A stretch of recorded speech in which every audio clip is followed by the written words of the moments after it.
Allez, comme promis dans la précédente vidéo, on passe désormais à la partie moteur. Donc ça concerne toujours la Hotchkiss qui est derrière moi. Alors pour rappel, le moteur qui était monté sur ce véhicule, il était mort. Donc le client s'est chargé de trouver un bloc moteur. Par chance, il en a trouvé un en très bon état. Il était en code standard. Toutefois, il l'a envoyé chez notre motoriste afin de lui offrir une nouvelle jeunesse.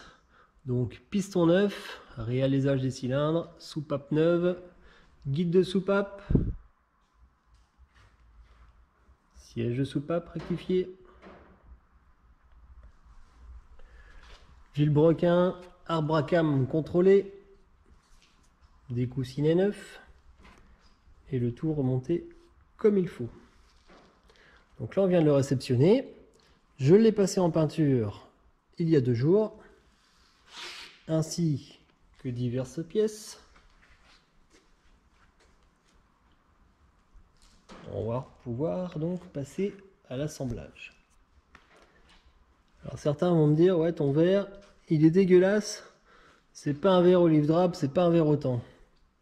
Alors c'est pas vraiment un verre, c'est un verre bleu. Je sais pas si la lumière sur la caméra ressort bien, mais il faut savoir que c'était la couleur qui était utilisée par l'armée française lorsqu'ils reconstruisaient des moteurs, du moins des moteurs de Jeep. Ils étaient peints dans cette teinte entre les années 70 et 80-85 à peu près. Passé 85, le camouflage 3 tons est arrivé et ensuite tous les ensembles et sous-ensembles de pièces ont été peintes en noir. Les moteurs, les boîtes, etc. Donc on va monter tout ça avec du joint neuf. On va attaquer par le carter de distribution, joint liège, joint spi.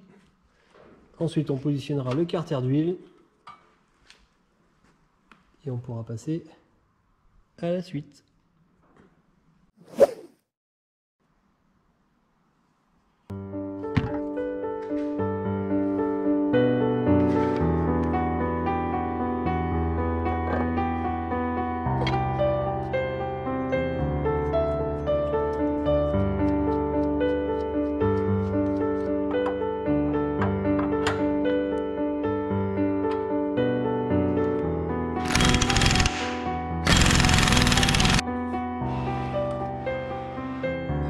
Ensuite, on va donc installer la pompe à huile. Alors, ce qu'il faut savoir, c'est que la pompe à huile, elle est entraînée par l'arbre à cam. Donc, l'arbre à cam entraîne la pompe à huile, elle entraîne l'allumeur.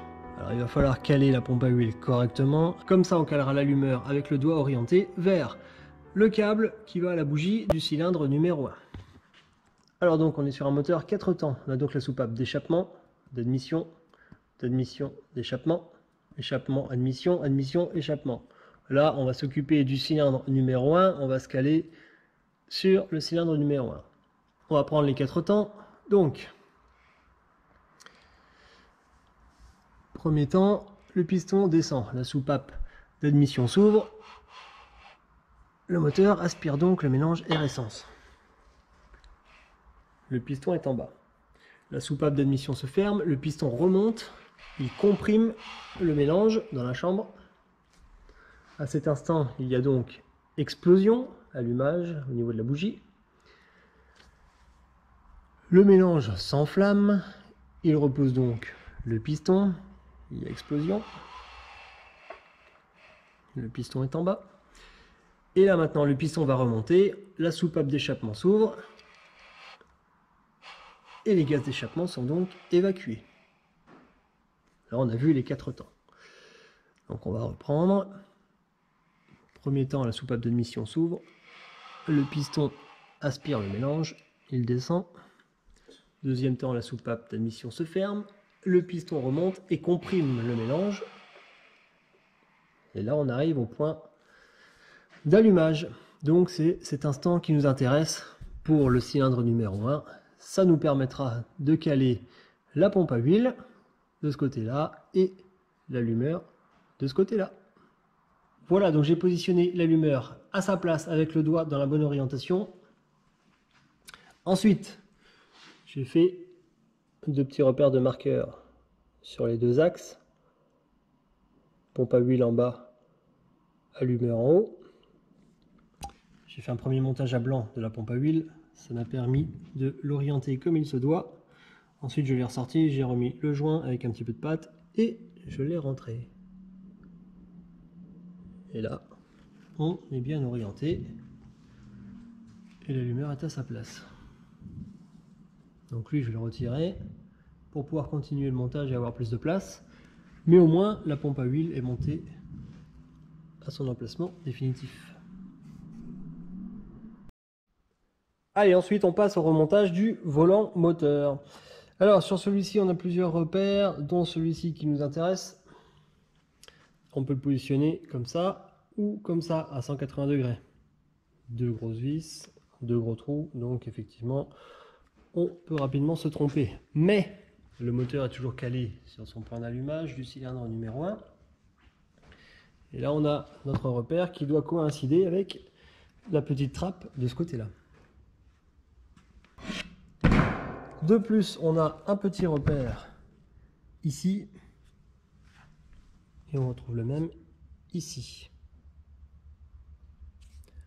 Donc, pour se tromper, il faudrait le faire exprès.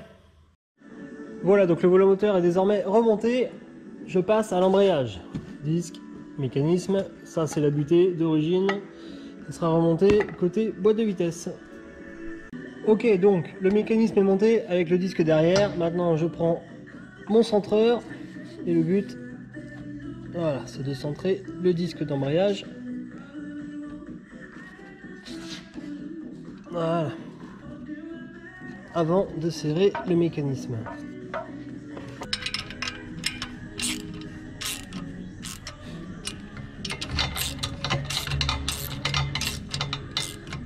Voilà. Le mécanisme est plaqué contre le volant moteur. Là maintenant je peux regarder si mon centrage est toujours bon et sans contrainte. Après bien sûr je resserrerai un peu plus fort. Voilà. Donc là il est sorti sans difficulté. Donc le disque est bien centré.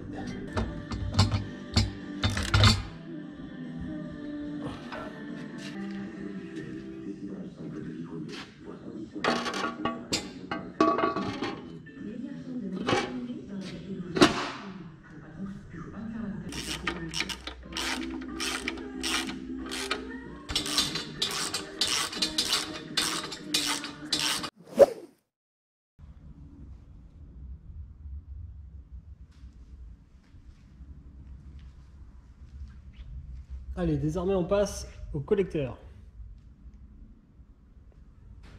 Donc tout d'abord on va sceller les goujons dans le bloc pour assurer une bonne étanchéité. Ensuite on posera le joint et après on pourra monter l'ensemble des collecteurs en les serrant au bon couple.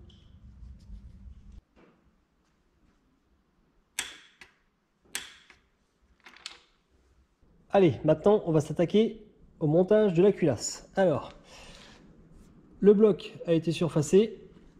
Là on vient de le renettoyer. On a également nettoyé les filets dans lesquels vont s'insérer les goujons pour pouvoir monter les goujons avec de la pâte pour les sceller, car ça communique avec des chambres d'eau.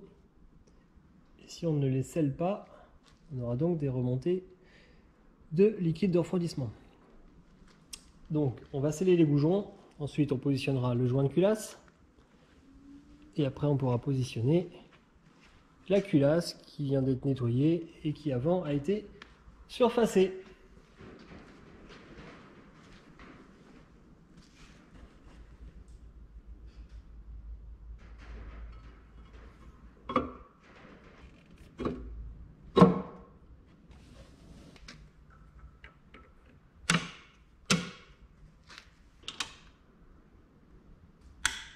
Quatre.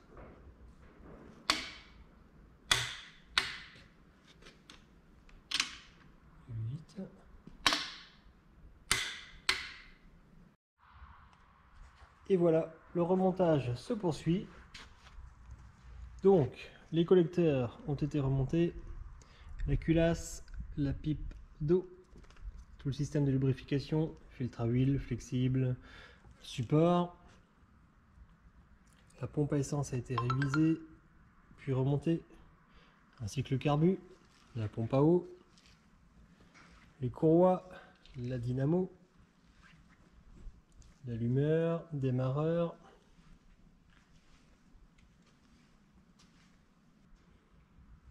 On va faire monter en pression le circuit de lubrification.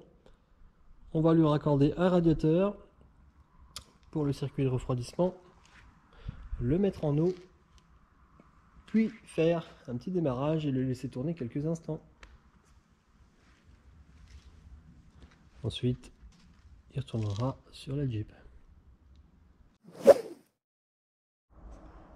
Voilà, l'ensemble du moteur est remonté, ainsi que les périphériques. Le radiateur est là en provisoire pour avoir du liquide de refroidissement dans le circuit. On va désormais mettre quelques coups de démarreur pour faire monter la pression d'huile sans brancher l'allumage.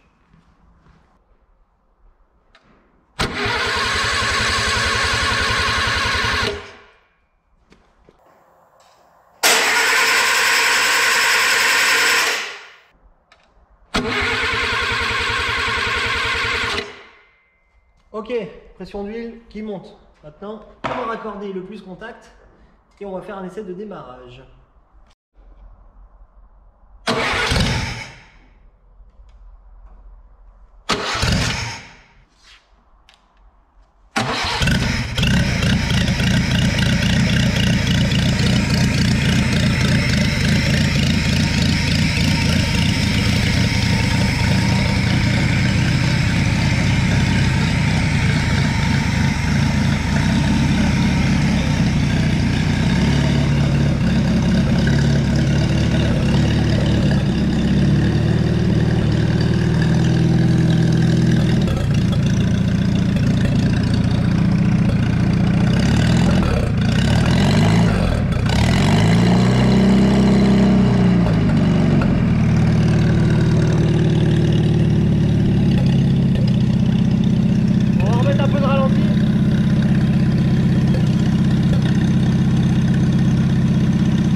On n'est pas trop mal.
Dans la Jeep.